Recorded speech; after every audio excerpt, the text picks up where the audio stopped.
આજે મુખ્યમંત્રી ભૂપેન્દ્ર પટેલે સુરતની મુલાકાત દરમિયાન માર્કેટયાર્ડનું લોકાર્પણ અને વિકાસ કાર્યોનો શુભારંભ કર્યો। પ્રથમ માળે નિર્મિત માર્કેટયાર્ડથી ટ્રાફિક વ્યવસ્થામાં સુધારો થશે, સ્વચ્છતા, પાર્કિંગ અને સુવ્યવસ્થિત વેચાણમાં સહાય મળશે। આજે મુખ્યમંત્રી ભૂપેન્દ્ર પટેલે સુરતની મુલાકાત દરમિયાન માર્કેટયાર્ડનું લોકાર્પણ અને વિકાસ કાર્યોનો શુભારંભ કર્યો। પ્રથમ માળે નિર્મિત માર્કેટયાર્ડની ટ્રાફિક વ્યવસ્થામાં સુધારો, સ્વચ્છતા, પાર્કિંગ અને સુવ્યવસ્થિત વેચાણમાં સહાય મળશે। કૃષિ અને વેપાર ક્ષેત્રને મજબૂત બનાવતી આ પહેલને મહત્વપૂર્ણ ગણાવી છે। મુખ્યમંત્રીએ જણાવ્યું હતું કે આ આધુનિક સુવિધાઓથી સજ્જ માર્કેટયાર્ડ વેપારીઓ માટે નવી તકોનું સર્જન કરશે અને વ્યવસાયને અનુકૂળ માળખું પૂરું પાડશે। પ્રથમ માળે બનેલી આ માર્કેટથી ટ્રાફિક વ્યવસ્થામાં સુધારો, સુગમ પાર્કિંગ, સ્વચ્છતા અને સુવ્યવસ્થિત વેચાણ વ્યવસ્થા સુનિશ્ચિત થશે। તેમણે આ પ્રોજેક્ટને રાજ્યના કૃષિ અને વેપાર ક્ષેત્રને મજબૂત બનાવવાની દિશામાં એક માઇલસ્ટોન ગણાવ્યો હતો। આ કાર્યક્રમમાં કેબિનેટ મંત્રી જીતુ વાઘાણી અને નાણામંત્રી કનુ દેસાઈ પણ હાજર રહ્યા હતા। આપણે પણ ખેતીને વેલ્યુ એડિશન દ્વારા વધુ નફાકારક બનાવવા માટે agro and fruit processing chain વિકસાવી રહ્યા છીએ।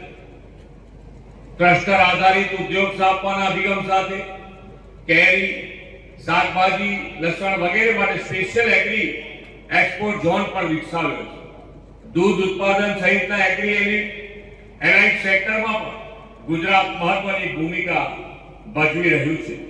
આજે એપીએમસી સુરત દ્વારા ફૂડ પ્રોસેસિંગ પ્લાન્ટ મારફતે દક્ષિણ ગુજરાતના ખેડૂતોના પાકોના ભાવ સારા મળી રહે તે માટે વેલ્યુ એડિશન સેન્ટર તૈયાર થયું છે। આ સેન્ટરથી હમણાં ચેરમેન શ્રી જેમ જણાવતા તેમ દક્ષિણ ગુજરાતના ખેડૂતોની કેરી, ચીકુ જેવા ફળો ખરીદીને તેનો પલ્પ બનાવીને Russia, Korea, Japan, Canada, America જેવા દેશોમાં નિકાસ કરવાથી ખેડૂતોને વધુ મૂલ્ય મળી રહ્યું છે। આ ઉપરાંત mango juice, jam, litchi juice, tomato ketchup, tomato puree, અથાણા સહિતના અન્ય ઉત્પાદનો પણ સુરત, તાપી જિલ્લા તેમજ સુમૂલ પાર્લર કૃષિ બોર્ડ ખાતે વેચાય છે। તેને વધુ પણ વેગ મળી રહ્યો છે। વડાપ્રધાનશ્રીએ ડિજિટલ અને ઇન્ફ્રાસ્ટ્રક્ચર સુધારણાથી ખેતીમાં ઉત્પાદન વધારવા અને ખેડૂતોને વધુ માર્કેટ એક્સેસ તથા ટેકનોલોજીનો સપોર્ટ મળે તે માટે હંમેશા પ્રયત્ન કર્યો છે। તેમના નેતૃત્વમાં સરકારે કૃષિ ક્ષેત્રમાં પાક ઉત્પાદકતા, સસ્ટેનેબિલિટી અને ખેડૂતોની આજીવિકા સુધારવા સહિતના વિવિધ પડકારોનો સામનો કરવા માટે આર્ટિફિશિયલ ઇન્ટેલિજન્સ સિસ્ટમનો ઉપયોગ શરૂ કર્યો છે।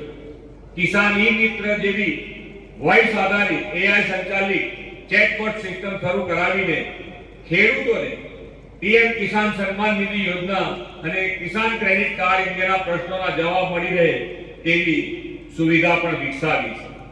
અસાધારણ કમોસમી વરસાદમાં નુકસાનગ્રસ્ત ખેડૂતોને 10,000 કરોડની માતબર કૃષિ સહાય પેકેજ આપીને સરકાર તેમની પડખે ઉભા રહેવાનો પ્રયત્ન કર્યો છે।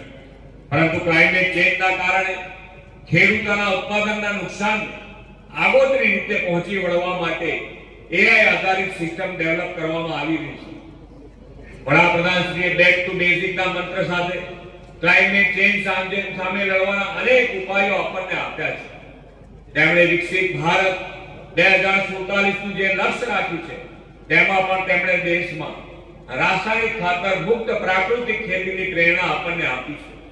રાસાયણિક ખાતરથી થતી ખેતી શોર્ટ ટર્મ ગેઇન, ટૂંકા ગાળાના ફાયદા આપે, પરંતુ જમીન અને માનવીના સ્વાસ્થ્ય હેલ્થ માટે નુકસાન કરતા છે। પ્રાકૃતિક ખેતી પર્યાવરણની પણ રક્ષા કરે, જમીન અને આપણી પ્રાણી પ્રદૂષિત થતા નથી। લોકો હવે હેલ્થ કોન્શિયસ થયા છે।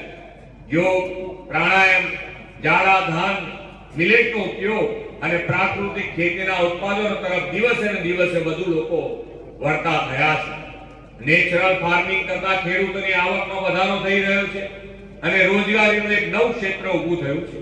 પ્રાકૃતિક ખેતી સાથે સ્વદેશી ઉત્પાદનોનો તો આજે દેશમાં પણ માંગ વધી રહી છે। આપણે સૌ પણ સ્વદેશી આત્મનિર્ભર ગુજરાત માટેના સંવાહક વિકસિત ગુજરાતથી વિકસિત ભારતમાં યોગદાન આપતા રહેશો એવા વિશ્વાસ સાથે વિરમું છું। ભારત માતા કી જય, વંદે માતરમ, જય જય ગરવી।